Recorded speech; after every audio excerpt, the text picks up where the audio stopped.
आदरणीय संचालक महोदय, सभी शिक्षकगण, गांव के पधारे हुए महानुभाव बंधु और प्यारे बच्चों, जैसा कि आपको विदित है, आज आपका वार्षिक उत्सव व विदाई समारोह है। एक लंबा समय आपका यहाँ पर सभी का निकला है और लंबे समय के पश्चात आप शिक्षा ग्रहण करके यहाँ से आगामी शिक्षा हेतु अन्य संस्थानों में जाओगे, अन्य विद्यालयों में जाओगे। लेकिन यहाँ आपने काफी सारी चीजें सीखी है और जैसा कि मैं जब से सर को जानता हूँ, इनके लिए मैं बता देता हूँ कि आप बड़े सौभाग्यशाली हो कि आप इस कोचिंग सेंटर में पढ़ रहे हो, क्योंकि गांव का एक युवा जो न केवल आपको शिक्षित कर रहा है बल्कि एक ऐसी क्रांति ला रहा है कि आपको जीवन में कैसे आगे बढ़ा जाए, इन सब चीजों के बारे में बताकर और आपको मार्गदर्शित कर रहा है।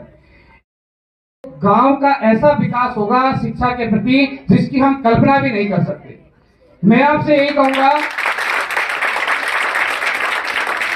कि जीवन में जहां भी आप जाओ, आपको जब भी मार्गदर्शन की जरूरत पड़े, मोनू जी सर से हमेशा संपर्क में रहें, क्योंकि ऐसा आपको मार्गदर्शन, ऐसी आपको शिक्षा जो इन्होंने प्रदान करवाई है वो वास्तव में काबिले तारीफ है।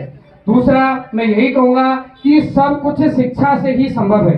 जैसा कि पूर्व वक्ताओं ने बताया कि बिना शिक्षा के हमारा ना कोई मोल है, ना ही हमारी कोई वैल्यू है, ना ही हमारा कहीं कोई महत्व है।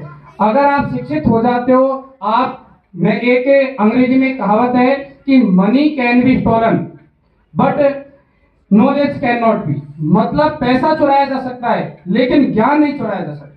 अगर आपके पास पैसा है, हो सकता है कोई चोरी कर ले, लेकिन यदि आपके पास ज्ञान है तो किसी की हिम्मत नहीं है कि वो आपके ज्ञान को चोरी कर ले। तो कुल मिलाकर हमें अपने ज्ञान को इतना बढ़ाना है, जीवन में इतना प्रयास करना है कि हम आगे बढ़े। और जब हम आगे बढ़ते हैं तो काफी सारे लोग टांग खिंचाई के लिए भी आते हैं, जैसा कि सर के सबके साथ होता है ऐसा।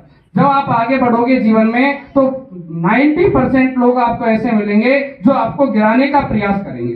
जैसे एक कहानी से बताता हूं मैं आपको कि एक बार 5 मेंढक थे, वो रास्ते में जा रहे थे। रास्ते में एक कुआं था, 3 मेंढक कुएं में गिर गए और 2 मेंढक बच गए। अब कुआं गहरा था तो 3 मेंढक जो कुएं में गिरे वो ऊपर चढ़ने का प्रयास कर रहे थे। अब जो ऊपर 2 मेंढक थे वो कह रहे थे भैया मत चढ़ो, तुम गिर जाओगे, कुआं बहुत गहरा है। लेकिन उनमें से एक मेंढक चढ़ने लगा, फिर दूसरा चढ़ने लगा और फिर तीसरा चढ़ने लगा। वो सोच रहे कि ये चढ़ रहे हैं तो अपन भी चढ़ते हैं। अब वो ऊपर से मना करे कि भैया मत चढ़ो।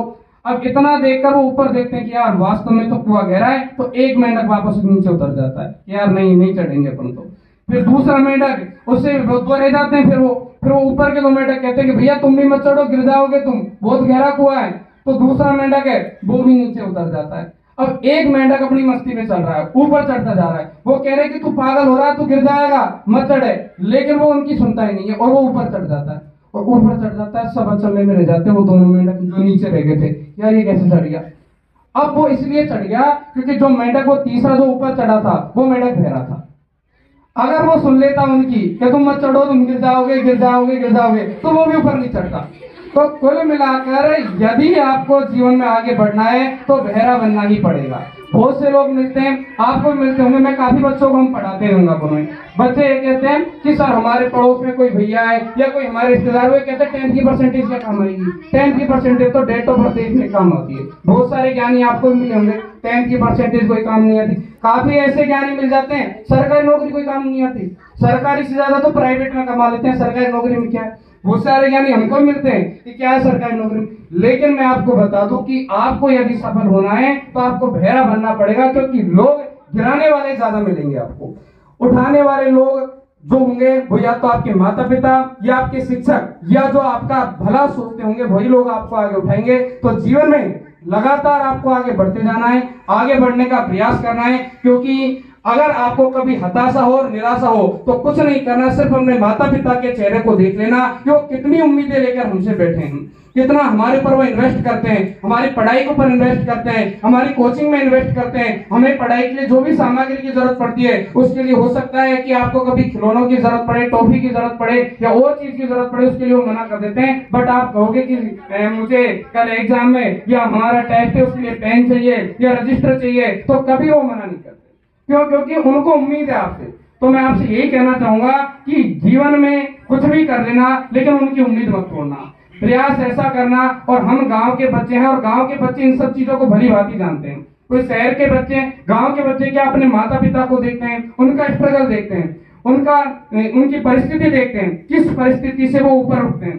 शहर में बच्चों को इतनी चीजें नहीं सिखाई जाती, उनको सारी सुविधाएं मिलती है, हमें इतनी सुविधा नहीं मिलती। लेकिन उसके बावजूद भी अगर इंडिया का सबसे बड़ा रिजल्ट आप उठा लो यूपीएससी, उसमें भी जब रिजल्ट आता है तो सबसे ज्यादा जो टॉपर निकलते हैं वो गांव के बच्चे निकलते हैं, शहर के बच्चे नहीं निकलते। क्यों? क्योंकि गांव के बच्चे असली संघर्ष जानते हैं, वो अपने माता पिता का संघर्ष देखते हैं, अपने परिवार का संघर्ष देखते हैं, अपने आसपास की सारा एनवायरनमेंट वो देखते हैं। तो मैं आपसे यही कहना चाहूंगा कि जीवन में लगातार प्रगति करते रहें। और आपको मैं दोबारा ये कह देता हूं कि जब भी आपको जरूरत पड़े तो आप मोनू जी सर के संपर्क में हमेशा रहें, क्योंकि इन्होंने हमेशा आपको मार्गदर्शित किया है, आपको इतनी अच्छी भली भांति संस्कार, अनुशासन और पढ़ाया है। और निश्चित रूप से मुझे विश्वास हो रहा है कि आपकी इस कोचिंग का जो रिजल्ट रहेगा इस बार का बिल्कुल ऐतिहासिक रहेगा। पूरी टीम ने बहुत शानदार मेहनत की है और इन्हीं शुभकामनाओं के साथ मैं आपके उज्जवल भविष्य की कामना करता हूँ। ओके, धन्यवाद।